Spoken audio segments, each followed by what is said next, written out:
அனைவருக்கும் வணக்கம். நான் பிரபாகரன், ஜோதிடர், சென்னையிலேருந்து பேசுகிறேன். ஜோதிடர் ரத்னா, ஜோதிடர் கலாநிதி, ஜோதிடர். நான் இப்போ என்ன சொல்ல போகிறேன்னா, இந்த கால சர்ப தோஷத்தை பற்றி தான் சொல்ல போகிறேன். சுருக்கமாக சொல்கிறேன். ஏற்கனவே நான் சொல்லியிருப்பேன். அது எத்தனை பேர் பார்த்தீங்க எனக்கு தெரியாது. ஆனால் கருத்தில் கொள்ளுங்கள். அந்த கால சர்ப தோஷத்தை பொறுத்து மட்டும் கணவன் மனைவிடையே மிகவும் பிரச்சனையை கொடுக்கும். அதனால தான் இந்த பதிவை அதாவது இந்த கால சர்ப தோஷத்தை பற்றி இப்போ இந்த பதிவை பேசலாம்னு சொல்லி எனக்கு கருத்தில் தோன்றியது. எதனால் தோன்றியதுன்னா, நேற்று கணவன் மனைவியுடைய ஜாதகத்தை பார்த்தேன். அந்த ஜாதகத்தில் அவங்க 6 மாதம் ஒற்றுமையாகவும் 6 மாதமும் பிரிஞ்சு வாழ்த்தாக. அதாவது அந்த அம்மா சண்டை போட்டு அங்கே அம்மா வீட்டுக்கு போயிடுவாங்களாம். அந்த அம்மா சொன்னாங்க எதனாலன்னு. நான் அதை ஆராய்ஞ்சு பார்த்ததில் அவங்களுக்கு, அதாவது அவருக்கு லக்னம், அதாவது அந்த 2 பாம்புக்கு இடையில் லக்னமும் குருவும் வெளியில் இருக்கிறாங்க. ஆனால் இந்த அம்மாவுக்கு மொத்தமாக எல்லா கிரகங்களும் ராகுக்கும் கேதுக்கும் 2 பாம்புக்கு நடுவில் மொத்தமாக மாட்டின்னு இருக்குது. அதனால தான் அந்த பிரிவினை. எதுக்கு நான் இந்த கருத்தை இன்றைக்கி சொல்கிறதுக்கு காரணம்னா, சில பேர் இல்லை பல பேர் இந்த ஜோதிடத்தை நம்ப மாட்டாங்க. விவாகரத்து நடக்கிறதுக்கு எந்த காரணம்? 2 பேருக்கும் பொருத்தம் பார்த்து திருமணம் நடத்தி வைக்கிறாங்க. நல்ல நாளில் தான் நடத்தி வைக்கிறாங்க. பெரியவர்கள் முன்னிலையில் நடத்தி வைக்கிறாங்க. கடவுளின் அருளால் கோயிலுக்கெல்லாம், அதாவது திருமண நடத்துக்குள்ளே பார்த்துருப்பீங்க. கோயிலுக்கு போய் குலதெய்வம் கோயிலுக்கு போயிட்டு திருமணம் நடத்துவாங்க.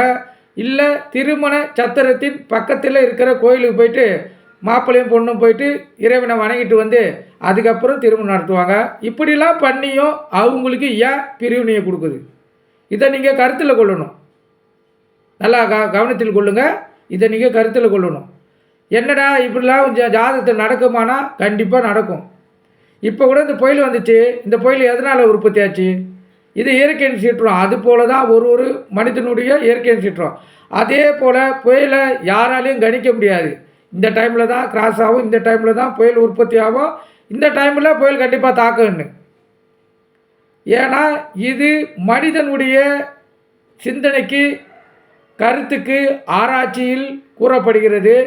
ஆனால் அது இயற்கையின் அடிப்படையில், இறைவனின் அடிப்படையில் இந்த நேரத்தில் இந்த டைமில் புயல் உற்பத்தி ஆகி இந்த டைமில் தான் கிராஸ் பண்ணணும்னு அது இறைவனுடைய அருள்.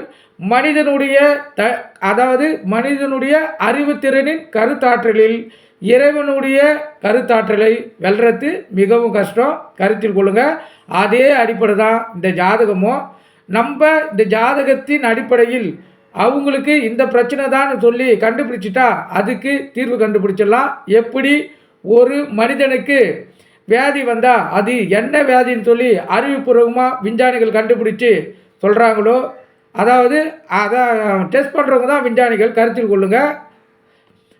டாக்டர் இப்போ எப்படி கண்டுபிடிச்சி சொல்லி அதுக்கு மாற்று மருந்து கொடுக்குறாரோ, அது எப்படி இப்போதைக்கு ஊசி போட்டாலும் சரி, மாத்திரை சாப்பிட்டாலும் சரி, அவங்களுக்கு உடனே போகாது. ஒரு 2-3 நாள் காலம் எடுத்து தான் அவங்களுக்கு அந்த வியாதி குணமாகும். அதே போல் தான் இந்த கால சர்ப்ப தோஷமும் அதே கணக்கில் கொள்ளுங்கள். அதுக்காக தான் இந்த எடுத்துக்காட்டை நான் சொன்னேன். நீங்கள் ஒரு வியாதி பார்க்காம விட்டுட்டா ஒரு மனிதனுக்கு எப்படி மரணத்தை கொடுக்குமோ அதே போல் இந்த கால சர்ப்ப தோஷத்தை கவனிக்காமல் விட்டுட்டா கொஞ்சம் கொஞ்சமாக அதாவது நாள் கணக்கில் ஆகி, அப்புறம் மாத கணக்கில் ஆகி, அதுக்கப்புறம் வருட கணக்காகி, அப்புறம் மொத்தமாக கணவன் மனைவி இருவரையும் பிரிச்சிடும். கருத்தில் கொள்ளுங்கள். அதனால தான் நேற்று நான் அந்த ஜாதகம் பார்த்ததுனால என்னுடைய தனிப்பட்ட முறையில், அதாவது ஆணாக இருந்தாலும் பெண்ணாக இருந்தாலும் மனம் ஒற்றுமையோடு, அதாவது ஒரு திருமணம் பண்ணி வைக்கிறது கணவனும் மனைவியும் விட்டு கொடுத்து வாழறது தான் வாழ்க்கை. கணவன் இல்லாமல் மனைவி இல்லை, மனைவி இல்லாமல் கணவன் இல்லை, இவங்க 2 பேர் இல்லாமல் பிள்ளைகள் இல்லை. கருத்தில் கொள்ளுங்கள். இப்போ 2 பேரும் விவாகரத்து வாங்கி தனித்தனியாக பிரிஞ்சுட்டானுங்கன்னா பிள்ளைகள் மனம் மிகவும் பாடுபடும். அவங்களுக்கு இந்த உலகத்தில் வாழக்கூடிய வாழ்க்கை மகிழ்ச்சிகரமாக அமையாது. அவங்களுக்கு இந்த வாழ்க்கை மீது வெறுப்பு ஏற்பட்டுவிடும். கருத்தில் கொள்ளுங்கள். நீங்கள் எந்த அளவுக்கு ஒற்றுமையாக இருக்கிறீங்களோ அந்த அளவுக்கு பிள்ளைகள் மகிழ்ச்சிகரமாக இருப்பாங்க. உங்களுக்கு இந்த பிரிவினையை கொடுக்கறது உங்களுடைய மனசோ உங்களுடைய ஆசைகளோ கிடையாது, உங்களுடைய ஜாதக கட்டம் தான். அந்த ஜாதக கட்டத்தை அடிப்படையில் ஆராய்ந்து அதுக்கு பலன் கூறிவிட்டால், அதாவது அந்த பலனை நம்ம செய்துவிட்டால் மிகவும் சிறப்பு. இந்த பிரச்சனையிலேருந்து நீங்கள் விடுபட்டுடலாம். இந்த கால சர்ப்பதோஷம் குழந்தை பாக்கியத்தையும் தடுக்கும், திருமணத்தையும் தடுக்கும். இந்த லக்கணம் இந்த 2 ராகு கேதுக்கிட்ட உள்ள மாட்டாமல் வெளியே வந்துச்சுன்னா திருமணம் நடந்துடும். ஆனால் மொத்தமாக இப்போ ஆணுக்கு இப்போ நான் பார்த்தல அவருக்கு அப்படி தான் இருக்குது. அந்த அம்மாவுக்கு மொத்தமாக உள்ள மாட்டேங்கிச்சு. மொத்தமாக உள்ள மாட்டேனால குழந்தை பாக்கியம் அவங்களுக்கு இல்லை. இதான் திருமணம் ஆகி எப்படி குறைஞ்சது ஒரு 7-8 வருஷமாச்சு இருக்கும் என்னுடைய கருத்து. ஆனால் அவங்ககிட்ட நான் கேட்கல எத்தனை வருஷம் ஆச்சுன்னு. இதுவரையும் திருமணம் இல்லை. அதுக்கு நான் அவங்ககிட்ட பரிகாரம் சொல்லியிருக்கேன். அந்த பரிகாரம் கோயிலுக்கு போயிட்டு பண்ணாங்கன்னா அவங்களுக்கு 100% அந்த குழந்தை பாக்கியம் அமையறதுக்கு இறைவனரால் அதுக்கு அதிகப்படியான வாய்ப்பு இருக்குது. நம்ம அதாவது இப்போ நான் அந்த குழந்தைக்காக நான் சொல்ல வரல. இப்போ நான் சொல்கிறது கணவன் மனைவி பிரியக்கூடாது, அதுதான் கருத்து. அந்த அடிப்படையில் தான் இந்த நான் கருத்தை நான் பதிவிடுறேன், கவனத்தில் கொள்ளுங்கள். இப்போ அந்த அம்மாவுடைய ஜாதகத்தில் மேச லக்குனம் கருத்தில் கொள்ளுங்கள். மேச லக்குனம் ராகு மகரத்தில் இருக்கிறாரு, கேது கடகத்தில் இருக்கிறாரு. மேச லக்குனம் ராகு மகரத்தில் இருக்கிறாரு, கேது கடகத்தில் இருக்கிறாரு. இப்போ ராகு அதாவது அவர் செல்லக்கூடிய இடத்துலேருந்து கேது கிட்ட போக்குள்ள 2 கிரகங்கள் இடையில் மாட்டிக்கிச்சு. அதாவது மொத்தமாக மாட்டிக்கிச்சு. அதாவது எப்படின்னா இப்போ ராகு பின்னோக்கி நகருவார். ராகு பின்னோக்கி நகருவார். கேதும் அதே போல் பின்னோக்கி நகருவார். அவர் நகருக்குள்ள அந்த இடத்துல இந்த ஜாதக கட்டத்தை பொறுத்த மட்டும் அவங்களுக்கு எந்த கிரகமே இல்லை, எல்லாம் முன்னோக்கி தான் இருக்குது.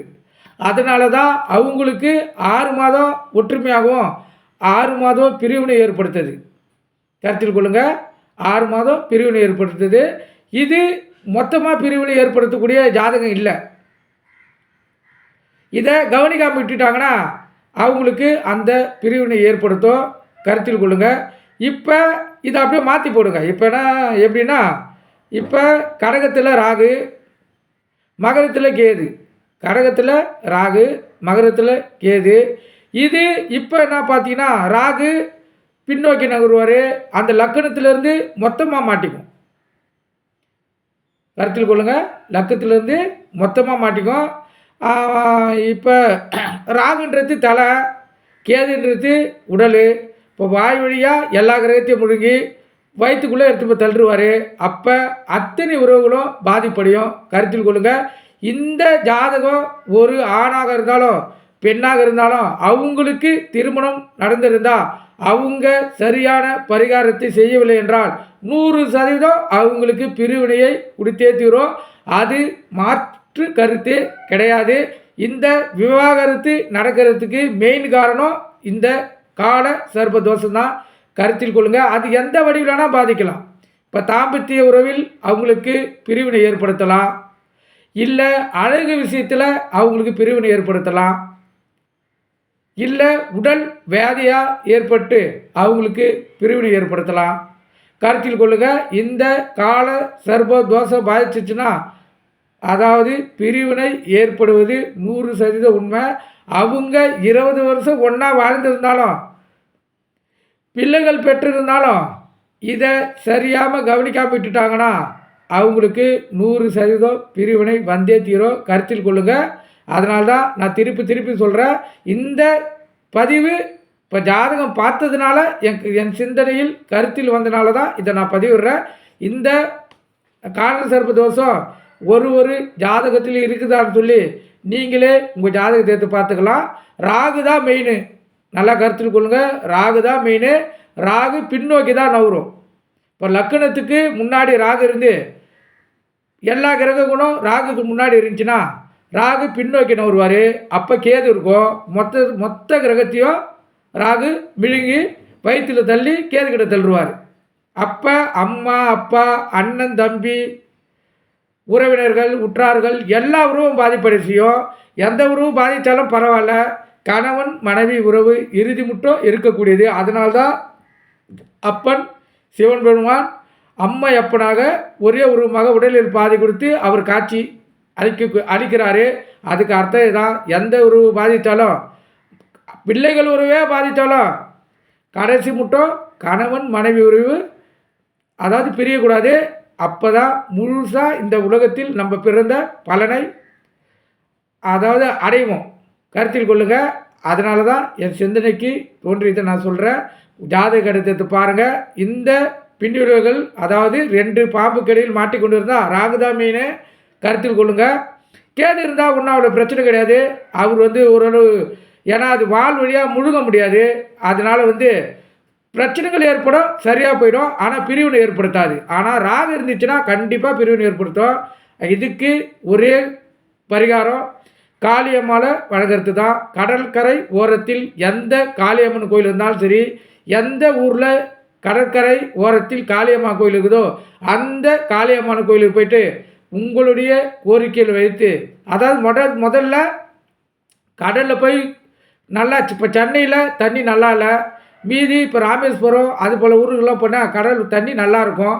அங்கே குளிச்சுட்டு அந்த ஈர உடையோடு போய் அங்கே அந்த காளியம்மாவை வணங்கினாலும் சரி, அதாவது கையெடுத்து கும்பிட்டாலும் சரி, இல்லை நமஸ்காரம் பண்ணாலும் சரி, உங்களோட விருப்பம் எப்படி பண்ணாலும் பண்ணிங்கன்னா இந்த கால சர்ப்பதோஷம் விலகிடும். அதே போல் மாதத்துக்கு ஒரு முறை உங்களால் முடிஞ்சால் மாதத்துக்கு ஒரு முறை போய் குறைந்தது ஒரு 3 மாதத்துலேருந்து 9 மாதம், குறைஞ்சது 3, அதுக்கப்புறம் 9 மாதம் 9 விளக்குகள் நீங்கள் உங்கள் நட்சத்திரம் ராசி லக்னம் யாருக்கு அந்த கால சர்ப்ப தோஷம் இருக்குதோ அவங்க அதை சொல்லி அவங்க நட்சத்திரம் ராசி லக்னத்தை சொல்லி விளக்கேற்றி வழிபட்டாங்கன்னா படிப்படியாக இந்த கால சர்ப்பதோஷம் விலகிடும். கருத்தில் கொள்ளுங்கள். அதே போல் பிள்ளைகள் ஜாதகத்தையும் பாருங்கள். அது இருந்துட்டால் இப்போ நீங்கள் இந்த பரிகாரத்தை பண்ணிங்கன்னா அவங்கள் மன வாழ்க்கை அமையக்குள்ள அவங்களை இந்த தோஷம் எந்த பாதிப்பும் ஏற்படுத்தாது. இது ஜோதிடத்தின் அடிப்படையிலும் முன்னோர்களின் கருத்துக்கள் படியிலும் இது 100% உண்மை. கருத்தில் கொள்ளுங்கள். இந்த தோஷம் யாருக்காச்சும் இருந்துச்சுன்னா அதை கேர்லெஸ்ஸாக விட்டுறாதீங்க. அது கண்டிப்பாக பிரிவினை கொடுத்துரும். அதனால தான் நான் சொல்கிறேன், எம்பெருமாள் சிவனாலும் முருகப்பெருமாள் துணையாலும் விநாயக பெருமான் அருளாலும் எல்லாரும் எல்லாம் வளமும் பெற்று சிறப்பாக வாழ வேண்டும் என்று இறைவனிடம் நான் வேண்டிக்கொள்கிறேன். நன்றி, வணக்கம். இந்த பதிவு உங்களுக்கு எந்த அளவு பிடிச்சிருக்குதுன்னு லைக் பண்ணுங்கள், ஷேர் பண்ணுங்கள், கமெண்ட் பண்ணுங்கள். நம்ம சேனலை சப்ஸ்கிரைப் பண்ணவங்க சப்ஸ்கிரைப் பண்ணுங்கள். மீண்டும் சுவாரஸ்யமான விஷயங்களை நான் என் கருத்தில் என் புத்திக்கு எந்த அளவுக்கு எட்டுதோ அந்த அளவுக்கு ஆராய்ஞ்சு மிகவும் சிறப்பான தகவலை நான் உங்களுக்கு கொடுப்பேன். நன்றி, வணக்கம். மீண்டும் ஒரு பதிவில் நான் உங்களுக்கு சந்திக்கிறேன். நன்றி.